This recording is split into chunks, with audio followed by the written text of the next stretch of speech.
Good morning student. এই লকডাউনে কেমন ছিলাম আমরা সবাই জানি। এরকম একটা পরিস্থিতিতে অনেক দিন পড়াশোনা বন্ধ ছিল এবং অনলাইন ক্লাস ছাড়া আমাদের কোনো ওয়ে নেই। তো আমি আজকে তোমাদের প্রথম শুরু করলাম লজিক ক্লাস। তাহলে চলো আমরা শুরু করি লজিক ক্লাস। আমরা প্রথমেই আজকে শুরু করব প্রথম অধ্যায় যৌক্তিক সংজ্ঞা দিয়ে, ঠিক আছে? আর আমরা জানি আমরা কার বই পড়ছি, বিষ্ণুপদ সরকার। একটু লিখে নাও, বিষ্ণুপদ সরকার, এবং পেজ নাম্বার হচ্ছে 2 থেকে 8 পর্যন্ত পড়াবো আমরা, ঠিক আছে?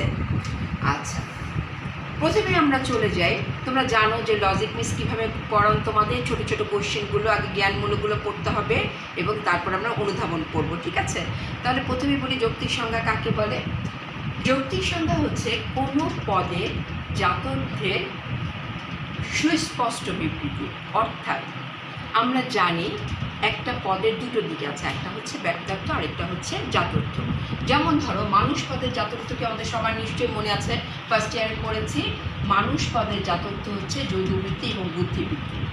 যখন তোমাকে বলা হবে যে মানুষ হচ্ছে বুদ্ধিবৃত্তি সম্পন্ন জীব, এটা কি যৌক্তিক সংজ্ঞা? তুমি ভালো করে খেয়াল করে দেখবে যে এখানে জৈববৃত্তি, জীবের মধ্যে জৈববৃত্তি রয়ে গেছে এবং মানুষ বুদ্ধিবৃত্তি তো তোমার এখানে লেখাই আছে। তাহলে এখানে যদি তোমাদের কোশ্চেন করা হয় উদ্দীপকের পরীক্ষায় যে মানুষ হয় বুদ্ধিবৃত্তি সম্পন্ন জীব, এটি কি যৌক্তিক সংজ্ঞার উদাহরণ? এটি কি যৌক্তিক সংজ্ঞা? আমি ছোট্ট করে লিখলাম, এটি কি যৌক্তিক সংজ্ঞা? তোমরা বলবে হ্যাঁ এটি যৌক্তিক সংজ্ঞা। কেন না? এখানে জীবের মধ্যে আছে জৈববৃত্তি এবং এখানে বুদ্ধিবৃত্তি দেওয়াই আছে। তাহলে একবার মুখস্থ করে ফেলি। জাতর্থ কাকে বলে? একটা পদের পূর্ণ জাতর্থে। যৌক্তিক সংজ্ঞা কাকে বলে? একটা পদের সম্পূর্ণ জাতর্থের সুস্পষ্ট বর্ণনা বা বিবৃতিকে যৌক্তিক সংজ্ঞা বলে। যেমন মানুষের বুদ্ধিবৃত্তি সম্পন্ন জীব, ঠিক আছে? আচ্ছা, তাহলে এখন আমরা চলে যাই। তার মধ্যে আমাদের আরও কিছু কিছু ছোট ছোট জিনিস পড়বো আমরা, সেটা আমি পরে বলছি। আগে আমরা মূল কোশ্চেনে চলে যাই, ঠিক আছে? যেটা 4 নম্বরে আমাদের অ্যান্সার হবে। তোমরা জানো যেহেতু সৃজনশীল নিয়ম, আমাদের 5টা নিয়ম আছে যৌক্তিক সংজ্ঞার, একসাথে 5টা আসবে না, যে কোনো 2টো অথবা 3টা আসবে। আমি প্রথমে 1 নম্বর নিয়মটা শুরু করছি। আমাদের যৌক্তিক সংজ্ঞার মোট নিয়ম হচ্ছে 5টি। তোমরা বই খুলে দেখতে পাবে যে পরপর 5টি নিয়ম একসাথে আছে 4 নম্বর পেজে। একসাথে 5টা নিয়ম আছে, তার পরের পেজে তোমার ফ্যালাসিগুলো দেওয়া আছে। আমরা সবাই জানি ফ্যালাসি বা অনুপপত্তি কাকে বলে। যখন কোনো নিয়ম দেওয়া হয়, সেই নিয়ম বা রুলসগুলো যদি ফলো করা না হয়, তাহলে আমাদের কী ঘটে? যুক্তিবিদ্যার ভাষা তাকে কী বলে? অনুপপত্তি। এইভাবে যৌক্তিক সংজ্ঞা তোমাকে 5টা নিয়ম দিবে এবং যখন এই রুলসগুলো ফলো করা হবে না, সেখানে অনুপপত্তি করবে। তাহলে প্রথমে আমরা চলে যাই প্রথম নিয়ম। বই তোমরা দেখবে যে আমি আজকে লিখে দিয়েছি, নেক্সট টাইম আমি পৃষ্ঠা নাম্বার বলে দিব। এখানে 4 নম্বর পৃষ্ঠা দেবে। প্রথম নিয়মে দেখবে কোনো পদের সংজ্ঞা দিতে গেলে সেই পদটার জাস্ট পূর্ণ জাতর্থের উল্লেখ করতে হবে। অর্থাৎ পদের জাতর্থটা পূর্ণ উল্লেখ করতে হবে, বেশিও করা যাবে না, কমও করা যাবে না। অর্থাৎ জাতর্থর বেশি, আমি জাতর্থ মানে কি? গুণ। সেই বেশি গুণও আমি উল্লেখ করব না, কম গুণও উল্লেখ করব না। কি করতে হবে? জাস্ট পূর্ণ, মানে যে পদে যে গুণটা আবশ্যক সেই গুণটাই উল্লেখ করব। যেমন মানুষ হয় বুদ্ধিবৃত্তি সম্পন্ন জীব, এটা হচ্ছে কি যৌক্তিক সংজ্ঞা। কিন্তু এখানে যদি আমি বুদ্ধিবৃত্তিটা বাদ দিয়ে শুধু জীব বলতাম, তাহলে কি বুদ্ধিবৃত্তি থাকতো না, শুধু কিন্তু জীব।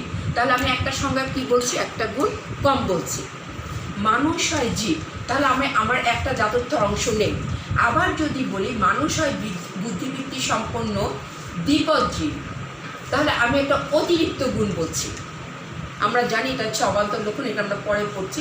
তাহলে আমাকে অতিরিক্ত কিছু বলা যাবে না, আবার একটা কমও বলা যাবে না, আমাকে সম্পূর্ণ জাতর্থটা উল্লেখ করতে হবে। তাহলে একটা আমার নিয়ম আমরা মুখস্থ করে ফেলি।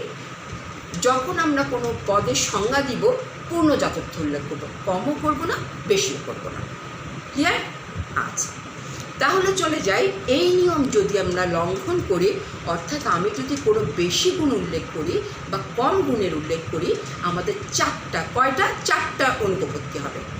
আবার মনে রাখি কয়টা প্রথম নিয়মটা লঙ্ঘন করলে কয়টা অনুপপত্তি? 4টা। 1 নম্বর, অর্থাৎ জাতর্থ কম বা উল্লেখ করলে 4 ধরনের অনুপপত্তি ঘটে। 1 নম্বরটা হচ্ছে বাহুল্য। আবার বলি মনে মনে বাহুল্য, কারো কেউ যদি বাহুল্য কথাটা ভুলে যাও জাস্ট বাহু থেকে মনে রাখবে, ঠিক আছে? বাহু থেকে শব্দটা মনে রাখবে, বাহুল্য। আচ্ছা, কোনো পদের সংজ্ঞায় যদি জাতর্থ অতিরিক্ত কোনো গুণের কথা উল্লেখ করা হয় এবং সেই অতিরিক্ত গুণটি যদি উপলক্ষণ হয়। আচ্ছা, একটা জিনিস মনে রাখো, আমরা ফার্স্ট ইয়ারে পড়েছি বিধক 4 প্রকার, জাতি, উপজাতি, লক্ষণ, উপলক্ষণ। আচ্ছা, উপলক্ষণটা কি একটু মনে করে দেখি তো।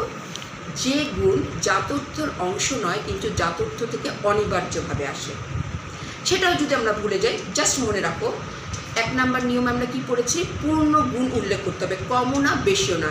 এক্ষেত্রে তুমি যদি অতিরিক্ত একটা গুণ উল্লেখ করলে, ঠিক আছে, কি গুণ, একটা বেশি গুণ, অতিরিক্ত বা বেশি একটা গুণের উল্লেখ করলে এবং সেই গুণটা কি হবে, উপলক্ষণ। আবার বলছি 1 নাম্বার বাহুল্য সংজ্ঞা অনুপপত্তি কখন ঘটে, পরীক্ষা তোমাকে হয়তো একটা উদাহরণ দিয়ে দিল, অথবা তোমাকে বলবে বাহুল্য সংজ্ঞা অনুপপত্তি বলতে কী বোঝো, তখন বলবে কোনো পদের সংজ্ঞা দিতে গিয়ে যদি আমরা অতিরিক্ত কোনো জাতর্থের থেকে বেশি গুণের উল্লেখ করি এবং সেই গুণটা যদি হয় কি, উপলক্ষণ। জাস্ট ব্রেনে ফেলে দাও উপলক্ষণ, তাহলে কোনো গুণ উল্লেখ করা যাবে না। সেই গুণটা যদি, অতিরিক্ত গুণটা যদি বেশি হয়, আমরা যদি অতিরিক্ত গুণের উল্লেখ করি এবং সেই গুণটা যদি কি হয়, উপলক্ষণ, জাস্ট ব্রেনে ফেলে দিবে বাহুল্য সংজ্ঞায় অতিরিক্ত গুণটা হবে উপলক্ষণ, তখনই বাহুল্য সংজ্ঞাজনিত অনুপপত্তি ঘটবে। যেমন মানুষ হয় বুদ্ধিবৃত্তি সম্পন্ন জীব, এই কথাটা হচ্ছে যৌক্তিক সংজ্ঞা, আমরা সবাই শিখেছি এতক্ষণ।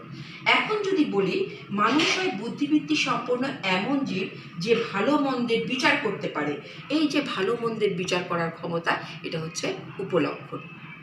জাস্ট এতটুকু মনে রেখে দাও। আর যাদের মনে আছে ফার্স্ট ইয়ারে পড়িয়েছিলাম উপলক্ষণ কি, যে গুণ জাতর্থের অংশ নয় কিন্তু জাতর্থ থেকে অনিবার্যভাবে আসে। ভালো মন্দের বিচার করা কোথা থেকে আসে, আমাদের বুদ্ধি থেকে আসে না? বুদ্ধি না থাকলে কি আমরা ভালো মন্দের বিচার করতে পারতাম না। তাহলে কোত্থেকে আসে, এটা হচ্ছে উপলক্ষণ, ঠিক আছে, অতিরিক্ত গুণ, এবং অতিরিক্ত গুণটা হচ্ছে উপলক্ষণ। জাস্ট আমাদের একটা পয়েন্টস হয়ে গেল কি, বাহুল্য সংজ্ঞা অনুপপত্তি, গুণটা হবে বেশি এবং সেই বেশি গুণটা হবে উপলক্ষণ। নেক্সটটাতে চলে যাই, অবান্তর লক্ষণজনিত সংজ্ঞা। সংজ্ঞায় জাতর্থের অতিরিক্ত কোনো গুণ উল্লেখ করা হবে, অর্থাৎ সংজ্ঞায় যদি জাতর্থের অতিরিক্ত কোনো গুণ উল্লেখ করা হয় এবং গুণটি যদি হয় অবান্তর, যখনই একটা অবান্তর লক্ষণ হবে গুণটা, সেটাই হবে অবান্তর লক্ষণজনিত অনুপপত্তি। যেমন সকল মানুষ হয় বুদ্ধিবৃত্তি সম্পন্ন দ্বিপদ প্রাণী। আচ্ছা, এটা হচ্ছে অবান্তর লক্ষণ, দ্বিপদ। কোন অবান্তর লক্ষণ আমাদের নিশ্চয় মনে আছে, আমরা ফার্স্ট ইয়ারে পড়েছি।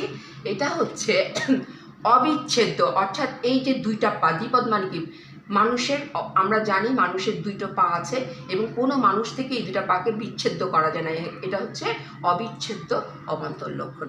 তাহলে তুমি যখনই দেখবে পরীক্ষার কোশ্চেনে এই উদাহরণটা দেওয়া আছে, তুমি চট করে লিখে ফেলবে কি, এখানে অবান্তর লক্ষণজনিত অনুপপত্তি ঘটেছে।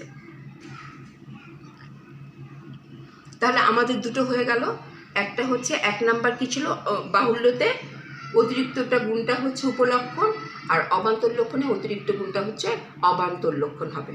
জাস্ট আর উদাহরণ মনে রাখবে, তোমরা ভালো করে জানো লজিক মানে হচ্ছে উদাহরণ। তাহলে সংজ্ঞা দিলে তুমি সাথে সাথে উদাহরণ লিখবে, ওটা হচ্ছে যে ভালো মন্দের বিচার করতে পারে, আর এটা হচ্ছে মানুষ হচ্ছে দ্বিপদ প্রাণী। 3 নাম্বারে চলে যায় অনুপপত্তি।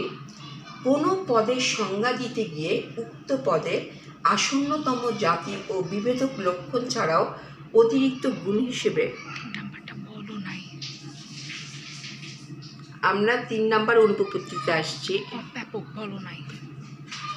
আমরা কোনো পদের সংজ্ঞা দিতে গিয়ে উক্ত পদের যদি আসন্নতম জাতি ও বিভেদক লক্ষণ ছাড়াও অতিরিক্ত গুণ হিসেবে কোনো বিচ্ছেদ্য অবান্তর গুণের উল্লেখ থাকে, অর্থাৎ তুমি এখানে এক কথায় লিখতে পারো, কোনো পদের সংজ্ঞা দিতে গিয়ে অতিরিক্ত গুণটা যদি বিচ্ছেদ্য অবান্তর লক্ষণ হয়।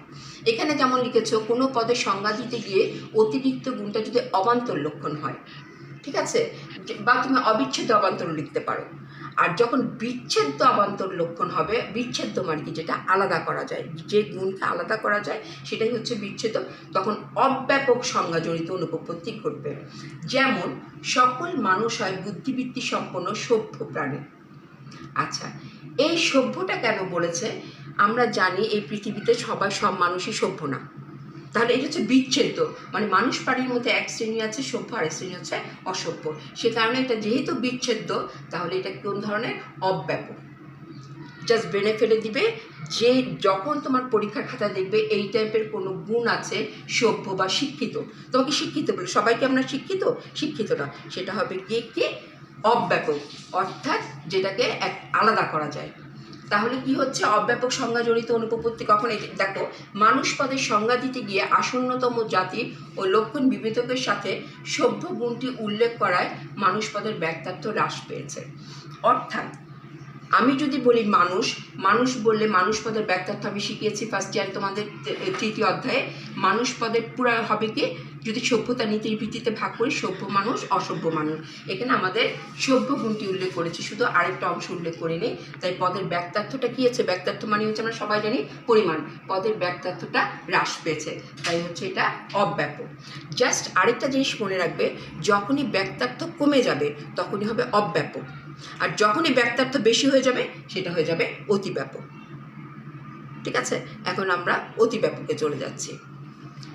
তাহলে জাস্ট আমরা 3 নম্বরে কী লিখলাম? একটা অতিরিক্ত পদের সংজ্ঞা, আমরা জানি কোনো পদের সংজ্ঞা দিতে গিয়ে পূর্ণ জাতর্থ উল্লেখ করতে পারে। পূর্ণ জাতর্থ মানে হচ্ছে সেই পদটার আসন্নতম, মানে একেবারে নিকটতম জাতির উল্লেখ করতে হবে, আর তার বিভেদক লক্ষণকে উল্লেখ করতে হবে। কিন্তু অতিরিক্ত গুণ হিসেবে যদি বিচ্ছেদ্য অবান্তর লক্ষণ হয়, সেটা হয়ে যাবে অব্যাপক। আর অতিব্যাপক অনুপপত্তিতে কোনো পদের সংজ্ঞা দিতে গিয়ে আসন্নতম জাতি ও বিভেদক লক্ষণ সামগ্রিকভাবে উল্লেখ না করে তাদের মধ্যে কোনো একটি গুণ উল্লেখ করা হয়, তবে উক্ত পদের ব্যক্তার্থ বেড়ে যায় এবং অতিব্যাপক সংজ্ঞাজনিত অনুপপত্তি ঘটে। যেমন সকল মানুষ হয় জীব, এখানে আসন্নতম জাতি উল্লেখ করা হলেও বিভেদক লক্ষণ উল্লেখ করা হয়নি। আমরা জানি মানুষ পদের ব্যক্তার্থ হচ্ছে কি, জাতর্থ হচ্ছে কি? জীববৃত্তি এবং বুদ্ধিবৃত্তি। এখানে দেখো তো, বুদ্ধিটা কি? আমরা ফার্স্ট ইয়ারে 3rd অধ্যায় পড়েছি, বিভেদক লক্ষণ হচ্ছে মানুষের বুদ্ধি, যেটা মানুষের অপরিহার্য গুণ, যে গুণ মানুষকে অন্যান্য প্রাণী থেকে আলাদা করে। এখানে বুদ্ধিটা কি হচ্ছে? বুদ্ধি নেই, বুদ্ধি কথাটা আমরা উল্লেখ করি নাই। এখানে কি আছে? শুধু জীব। মানুষ তো শুধু জীব না, মানুষ হচ্ছে বুদ্ধিবদ্ধ সম্পূর্ণ জীব। যেহেতু এখানে গুণের উল্লেখ করা হয়নি একটি অংশ বিভেদক লক্ষণে, তাই এটা কি? অতিব্যাপক। অর্থাৎ যখনই কোনো একটি গুণ উল্লেখ করা হয় তবে উক্ত পদের ব্যক্তার্থ বেড়ে যায়। অর্থাৎ তোমার ছিল 2টো গুণ, এখানে একটা গুণের উল্লেখ করা হয়েছে, ব্যক্তার্থটা বেড়ে গেছে। যখনই তুমি দেখবে মানুষ তো শুধু জীব না, মানুষ হচ্ছে বুদ্ধিবৃত্তি সম্পন্ন জীব, তাহলে তোমাকে পরীক্ষার হলে তোমাকে এইভাবে একটা কোশ্চেন দিবে, জাস্ট এই শব্দটা, এই সেন্টেন্সটা তোমাকে দিয়ে বলবে যে সকল মানুষ হয় জীব, এটার ব্যাখ্যা করো। সকল মানুষ হয় জীব, এটার ব্যাখ্যা করো। পরীক্ষায় তোমাকে ধরো এই কোশ্চেনটা দেওয়া হলো, সকল মানুষ হয় জীব, ব্যাখ্যা করো। এটি কি যৌক্তিক সংজ্ঞা? তুমি বলবে যে না, এটা যৌক্তিক সংজ্ঞা না। যৌক্তিক সংজ্ঞা হচ্ছে সকল মানুষ হয় বুদ্ধিবৃত্তি সম্পন্ন জীব। এখানে কি হচ্ছে? একটা গুণ উল্লেখ করা হয়নি। যেহেতু গুণে উল্লেখ করা হয়নি, এখানে মানুষ পদের ব্যক্তার্থটা বেড়ে গিয়েছে। অর্থাৎ মানুষ, জীব, অন্যান্য প্রাণীটাও এর সাথে যোগ হয়েছে মানুষের সাথে। আমরা জানি অন্যান্য জীব বলতে কী বোঝায়, আমরা হাতি, গরু, ঘোড়ার সাথে সব অন্যান্য প্রাণীর যোগ। তাহলে এটা কি? ব্যক্তার্থ যখন বেড়ে যাবে তখন সেটা হবে অতিব্যাপক। তাহলে আমরা কি শিখলাম অতিব্যাপকে? আমাদের মূল কথা ছিল কি? কোনো পদের সংজ্ঞা দিতে গেলে আমাদেরকে কী করতে হবে? পরিপূর্ণ জাতর্থ উল্লেখ করতে হবে বা সম্পূর্ণ জাতর্থ উল্লেখ করতে হবে। আমাদের মূল কথা ছিল, আমরা এখনই এটা একদম শেষ করে ফেলবো 1 নম্বর নিয়মটা, যে অনুপপত্তি সহ কোনো পদের সংজ্ঞা দিতে গেলে আমাদেরকে সম্পূর্ণ জাতর্থ উল্লেখ করতে হবে। কমও করা যাবে না, বেশিও করা যাবে না। যদি কম বা বেশি করি তাহলে আমাদের কয়টা অনুপপত্তি ঘটবে? 4টা অনুপপত্তি ঘটবে। আচ্ছা, 4টা অনুপপত্তি ঘটলে প্রথমটাই হচ্ছে কি? বাহুল্য। যখন সংজ্ঞা দিতে যাব এবং গুণটা হবে কি? গুণটা বেশি হবে এবং সেই গুণটা কি হবে? উপলক্ষণ। বাহুল্যতে কোন গুণটা থাকবে? উপলক্ষণ। জাস্ট উদাহরণটা মুখস্থ করে ফেলি। মানুষ হয় বুদ্ধিবৃত্তি সম্পন্ন এমন জীব যে ভালো মন্দের বিচার করতে পারে। এখানে ভালো মন্দের বিচার করা হচ্ছে উপলক্ষণ। আচ্ছা, তাহলে চলে যাই অবান্তর লক্ষণে। অবান্তর লক্ষণ জনিত অনুপপত্তিতে কী আছে? অতিরিক্ত গুণটা কী হবে? কোনো সংজ্ঞা দিতে গিয়ে সেই পদের অতিরিক্ত গুণটা যদি হয় অবান্তর লক্ষণ, তখন অবান্তর লক্ষণ জনিত অনুপপত্তি ঘটবে। যেমন সব মানুষ হয় বুদ্ধিবৃত্তি সম্পন্ন দ্বিপদ প্রাণী, অর্থাৎ দ্বিপদ প্রাণী এটা হচ্ছে অবান্তর লক্ষণ। তাহলে অবান্তর লক্ষণ জনিত সংজ্ঞা।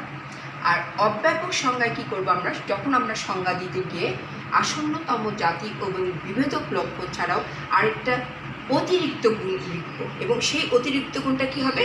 বিচ্ছেদ্য। বিচ্ছেদ্যটা কি? যেটা আলাদা করা যায়। যেমন সব মানুষ হয় বুদ্ধিবৃত্তি সম্পন্ন প্রাণী, এটা হচ্ছে যৌক্তিক সংজ্ঞা। যখন আমি সভ্য লিখব বা শিক্ষিত লিখব বা সৎ লিখব, তখন তোমরা মনে করবে যে সব বুদ্ধিবৃত্তি সম্পন্ন প্রাণী সভ্য না, সৎ না, শিক্ষিত না, একটা অংশ। তাহলে আমরা কি করছি?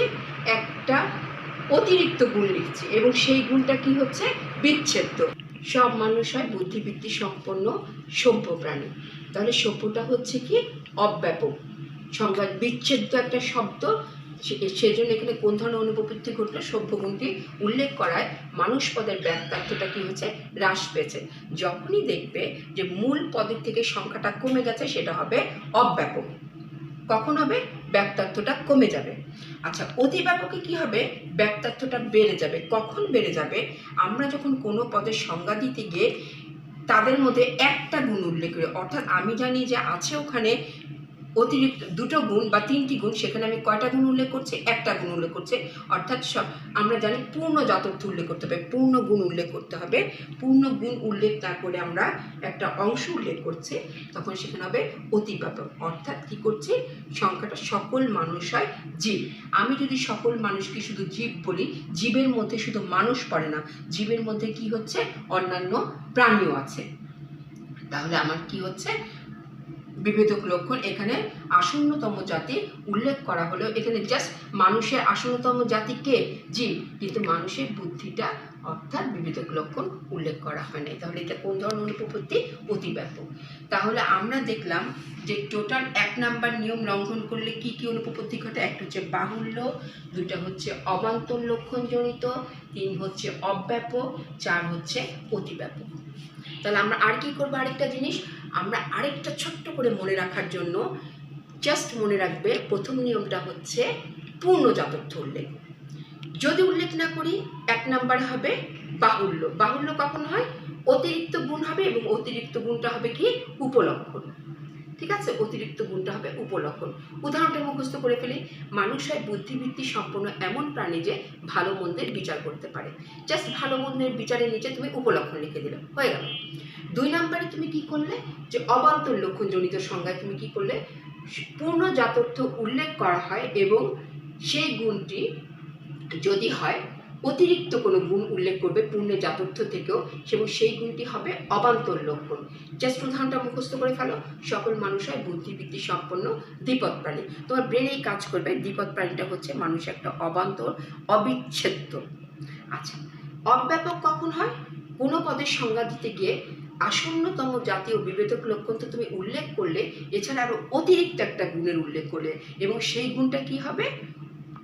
বিচ্ছেদ্য। এবং অতিরিক্ত গুণটা হবে বিচ্ছেদ্য, মানে যেটা আলাদা করা হয়। উদাহরণটা মুখস্থ করে ফেলেই সকল মানুষ হয় বুদ্ধিবৃত্তি সম্পন্ন সভ্য প্রাণী। আমরা জানি সব মানুষ সভ্য না, এটা হচ্ছে অতিরিক্ত একটা গুণ যেটা বিচ্ছেদ্য করা যায়। আচ্ছা, তাহলে এই গুণটা যখন দেখবে তুমি পরীক্ষা খাতার সাথে কি লিখে ফেলবে? এটা হচ্ছে অব্যাপক সংজ্ঞাজনিত অনুপপত্তি। আর অতিব্যাপক কখন হয়? সংজ্ঞা দিতে গিয়ে অতিরিক্ত কোনো গুণের তো উল্লেখ করাও হয়নি, বরঞ্চ একটা গুণ তুমি বাদ দিয়ে চলে গেছো। অতিরিক্ত কোনো গুণের উল্লেখে এই 3টা আমরা পড়েছি অতিরিক্ত গুণ। আর অতিব্যাপকে কি হবে? অতিরিক্ত কোনো গুণ নেই, বরঞ্চ একটা কম গুণের উল্লেখ করেছো। যখন বললো যে মানুষ হয় জীব, তুমি দেখতে পাচ্ছ মানুষ তো শুধু জীব না, মানুষের মধ্যে জৈব বৃত্তি না, মানুষের সাথে আরেকটা গুণ কি আছে? বুদ্ধিবৃত্তি আছে। কিন্তু বুদ্ধিবৃত্তি না, একটা গুণ আছে নেই। চেক করে তুমি কি লিখবে? যেহেতু জীব বলেছে সংখ্যাটা বেড়ে গিয়েছে, যখন এই ব্যক্তার্থটা বেড়ে যাবে অতিব্যাপক। গুণটা কম কিন্তু ব্যক্তার্থ বেশি, তখনই অতিব্যাপক সংজ্ঞাজনিত অনুপপত্তি ঘটবে। তাহলে আমাদের 1 নাম্বার নিয়ম সম্পূর্ণ কমপ্লিট।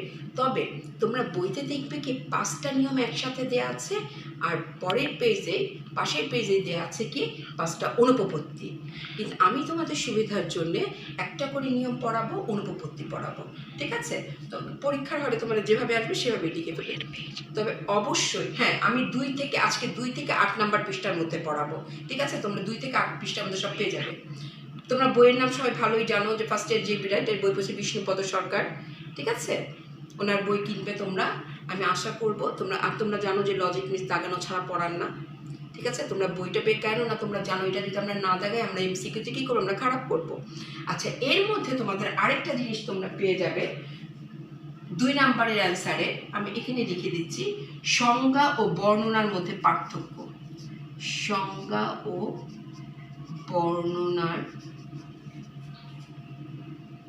বর্ণনার মধ্যে পার্থক্য। আর তোমরা ভালো করেই জানো, কোনো জিনিসের যখন পার্থক্য লিখতে হয় তখন তোমাকে সেখানে সংজ্ঞা পড়তে হবে, মানে সংজ্ঞাটা দিবে এবং উদাহরণ দিবে।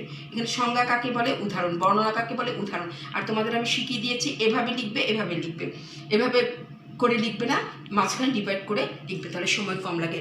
বইতে সব দেওয়া আছে, হ্যাঁ, ছক আকারে লিখবে, তাহলে তোমার পয়েন্টসটা মনে থাকবে।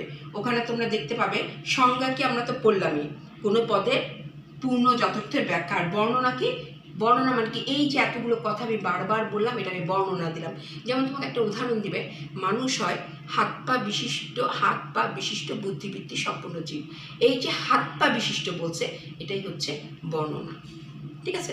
বর্ণনা কোথায় ব্যবহৃত হয়, ব্যাকরণে। সংজ্ঞা কোথায় ব্যবহৃত হয়, যুক্তিবিদ্যায়, ঠিক আছে? তাহলে সংজ্ঞার কতগুলো নিয়ম আছে, বর্ণনা কোনো নিয়ম নেই। এভাবে করে তোমরা পার্থক্যগুলো পড়ে ফেলবে, বই থেকে ইনশাআল্লাহ তোমরা এটা পারবে নিজেরাই, ঠিক আছে? আরেকটা তোমরা জিনিস পড়ে ফেলবে, আমি আগেই বলেছি, যেহেতু প্রথম অংশটা বোঝা যায় না, প্রাসঙ্গিকতা, তোমরা পুরো চ্যাপ্টার পড়ার পরে প্রাসঙ্গিকতাটা নিজেরা পড়ে ফেলবে, ঠিক আছে? যখন কেউ বুঝতে পারবে না আমাকে জিজ্ঞেস করবে, কমেন্ট বক্সে অবশ্যই তোমরা লিখে জানাবে না বুঝতে পারলে, ঠিক আছে? আর এই যে আমি প্রথম নিয়মটা আর্ট ফ্যালাসি পড়ালাম, তোমরা যদি কেউ বুঝতে না পারো আমাকে অবশ্যই কমেন্ট বক্সে লিখে অবশ্যই ইনফর্ম করবে যে কোন জায়গাটা তোমরা বুঝতে পারোনি। আর বই দাগিয়ে পড়বে, 2 পৃষ্ঠা থেকে 8 পৃষ্ঠার মধ্যে এগুলো পেয়ে যাবে, ঠিক আছে? আর তুমি বইটা যদি সামনে থাকে, নেক্সট দিন থেকে আমি ধরেই তোমাদের পড়াবো। তাহলে আজকে আরও একটু আমরা পড়ি, চলো। দ্বিতীয় নিয়মে আমি তো বলেছি 5টা নিয়ম আছে, 2 নাম্বারটা নিয়মটা আমি একটু মুখে বলে নিই। 2 নাম্বারটা নিয়মে লেখা আছে যে পদের সংজ্ঞা দিবে সেই পদটা থেকে সংজ্ঞাটা যেন আরো স্পষ্ট হয়। অর্থাৎ, আচ্ছা, এবার আমরা চলো দ্বিতীয় নিয়মে চলে যাই। যে পদের সংজ্ঞা দিতে হবে সেই পদটি সংজ্ঞা অপেক্ষায় স্পষ্টতর হতে হবে। অর্থাৎ ধরো তুমি চতুর্ভুজের সংজ্ঞা দিচ্ছ, যখন যেই পদটা বা মানুষ পদের সংজ্ঞা দিচ্ছ, সেই পদটার সংজ্ঞা দিতে এমনভাবে সংজ্ঞাটা দিবে যেন সেই পদটার থেকেও সংজ্ঞাটা আরও, অর্থাৎ যা দিয়ে তুমি সংজ্ঞা দিচ্ছ সেটা যেন পদটা থেকে স্পষ্ট হয়। অর্থাৎ আমি যদি বলি মানুষ কি, এখন মানুষ বুঝতে পারছেন না যে মানুষ কি, তখন তুমি বলি যে বুদ্ধিবৃত্তি সম্পন্ন জীব। অর্থাৎ সংজ্ঞাটা হচ্ছে কি, বুদ্ধিবৃত্তি সম্পন্ন জীব, সংজ্ঞাটা মানুষটা থেকে আরো স্পষ্ট হতে হবে। বা পরীক্ষার হলে তোমাকে দেখো চতুর্ভুজ কি, চতুর্ভুজ হচ্ছে এমন একটি জিনিস যা 4টি বাহু দ্বারা বেষ্টিত একটি সমতল ক্ষেত্র। তার যখন এই ধরনের ব্যাখ্যা দেওয়া হচ্ছে সেটাই হচ্ছে গিয়ে সংজ্ঞা, যৌক্তিক সংজ্ঞা এটা। এখন এই সংজ্ঞা দিতে গিয়ে, অর্থাৎ যখন তুমি সংজ্ঞা দিতে গিয়ে তুমি কোনো দুর্বোধ্য বা রূপক শব্দ ব্যবহার করা যাবে না। পরীক্ষায় তোমাকে কোশ্চেন আসবে, একদিকে তোমাকে কোশ্চেন আসবে জাস্ট এরকম উদাহরণ দিয়ে দিবে, আবার এরকম উদাহরণ দিয়ে দিবে, অথবা তোমাকে কি করবে, তোমাকে পরীক্ষার হলে তোমাকে হয় লিখতে দিবে রূপক সংজ্ঞা বলতে তুমি কি বোঝো বা দুর্বোধ্য সংজ্ঞা বলতে কি বোঝো। তখন তুমি বলবে যৌক্তিক সংজ্ঞার একটি নিয়ম হচ্ছে, যদি তুমি 2 নাম্বার নিয়ম ভুলে যাও, তুমি জাস্ট বলবে যে যৌক্তিক সংজ্ঞার একটি নিয়ম হচ্ছে যে পদের সংজ্ঞা দেওয়া হচ্ছে সেই পদটি অপেক্ষা সংজ্ঞাটি যেন আরও স্পষ্ট হয়। অর্থাৎ যার দ্বারা তুমি সংজ্ঞাটি দেবা সেই সংজ্ঞাটা যেন স্পষ্ট হয়, কার থেকে, পদটা থেকে। যেমন মানুষ পদের সংজ্ঞা হচ্ছে বুদ্ধিবৃত্তি, মানুষ হয় বুদ্ধিবৃত্তি সম্পন্ন জীব। আবার ত্রিভুজ কি? ত্রিভুজ হলো চারটি বাহু দ্বারা বেষ্টিত একটি সমতল ক্ষেত্র, এটা হচ্ছে 2 নম্বর নিয়ম। চতুর্ভুজ হলো চারটি বাহু দ্বারা বেষ্টিত একটি সমতল ক্ষেত্র। আচ্ছা, এখানে কোনো কি শব্দ ব্যবহার করতে পারবো না, যৌক্তিক সংজ্ঞায় কোনো রূপক অথবা দুর্বোধ্য এই দুইটা ওয়ার্ড কখনোই ব্যবহার করা যাবে না। রূপক কি? আমরা কবিতায় বা তোমরা দেখবে যে কবিতার মধ্যে রূপক, তোমার চুলগুলো কিসের মতো? মেঘের মতো। চোখগুলো কিসের মতো? ঠোঁট হচ্ছে পটল চেরা, আর চোখ হচ্ছে কে? এই যে তুলনা করা, যেমন এখানে দিয়ে আছে মানুষ হয় সৃষ্টির মুকুট, সিংহ হয় পশুরাজ, এই ধরনের যখন কোনো তুমি সেন্টেন্স দেখবে তুমি চট করে পড়ে ফেলবে এটা হচ্ছে রূপক শব্দ। যুক্তিবিদ্যার ক্ষেত্রে, এই যৌক্তিক সংজ্ঞার ক্ষেত্রে এই ধরনের কোনো রূপক শব্দ ব্যবহার করা যাবে না। যখন কোনো পদের সংজ্ঞা দিতে গিয়ে রূপক ভাষা ব্যবহার করা হয় তখন রূপক সংজ্ঞাজনিত অনুপপত্তি ঘটে। তাহলে আমরা কি শিখলাম? যদি 2 নম্বরে একটা কোশ্চেন আসে রূপক সংজ্ঞা বলতে কি বোঝো, তুমি বলবে যুক্তিবিদ্যায় যৌক্তিক সংজ্ঞা যখন কোনো পদের সংজ্ঞা দিতে গিয়ে রূপক ভাষা ব্যবহার করা হয় রূপক সংজ্ঞাজনিত অনুপপত্তি ঘটে। যেমন সিংহ হচ্ছে পশুরাজ, আর এটা কি? মানুষ হয় সৃষ্টির মুকুট, বা উট হচ্ছে মরুভূমির জাহাজ। আচ্ছা, আরেকটা কি বলেছে? দুর্বোধ্য সংজ্ঞাজনিত অনুপপত্তি, যখন কোনো পদের সংজ্ঞায় জটিল ও দুর্বোধ্য শব্দ ব্যবহার করা হয়, অর্থাৎ আমরা দেখেছি কোনো দুর্বোধ্য ভাষা ব্যবহার করা যাবে না। যখন কোনো পদের সংজ্ঞায় যদি জটিল ও দুর্বোধ্য শব্দ ব্যবহার করা হয় তাহলে দুর্বোধ্য সংজ্ঞাজনিত অনুপপত্তি ঘটে। যেমন বটবৃক্ষ হচ্ছে জটাজট লাঞ্ছিত সবিতাতক নিরোধক মহাস্তবিক পাদক। আমাদের বইতে দেওয়া আছে, এখন কারো কাছে যদি একটু কঠিন লাগে তোমরা এতটুকুই লেখো, বটবৃক্ষ হচ্ছে সবিতাতক জটাজট লাঞ্ছিত লিখতে হবে না, সবিতাতক নিরোধক পাদক মহাস্তবিক লিখতে হবে না, কারণ ম্যাক্সিমাম তোমরা এই ওয়ার্ডটা ভুল করো বানানে। তাহলে এতটুকু লিখলে চলবে, বটবৃক্ষ হচ্ছে সবিতাতক নিরোধক পাদক। এখন তোমাকে বললো বটবৃক্ষ কি, তুমি লিখতে পারতে সহজেই, বটবৃক্ষ হচ্ছে গাছ। হ্যাঁ, বটবৃক্ষ। এখন তুমি এটাকে সহজ করার বিষয়ে তুমি কি করলে? এটা আরো কঠিন করে দিলে। বটবৃক্ষ হচ্ছে সবিতাতক নিরোধক পাদক। তাহলে কি হচ্ছে? এখানে দুর্বোধ্য ভাষা ব্যবহার করা হলো।